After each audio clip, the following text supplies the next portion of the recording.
Сибае завершилась декада эпоса «Урал-Батыр». В ее рамках состоялся городской конкурс среди дошкольников, учащихся средних школ, студентов и населения. Эпос прозвучал на башкирском, русском и иностранных языках.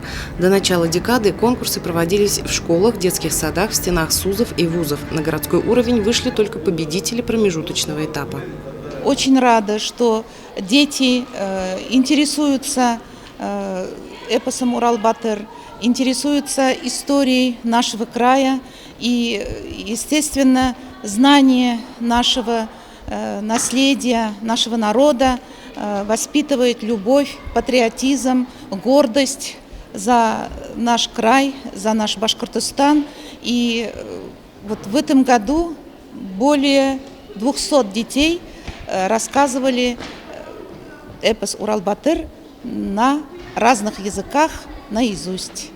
Многие конкурсанты приходят сюда впервые еще воспитанниками дошкольных учреждений и из года в год, оттачивая свое мастерство, поднимаются по ступеням успеха все выше, становятся победителями и призерами конкурса.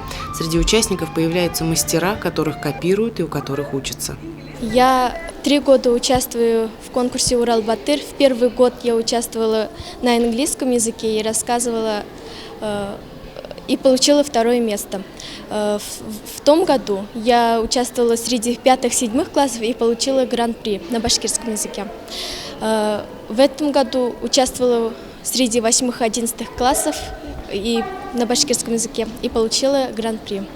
Также я ездила на республиканский конкурс «Урал-Батыр» в Уфу и получила по башкирскому языку 1-е место, а по английскому 3-е место. В этом конкурсе я участвую 2-й год подряд.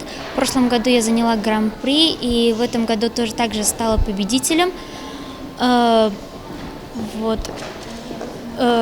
Ту любовь, которую возродилась у меня к эпосу, я думаю, что любовь будет жить со мной, так до конца будет идти.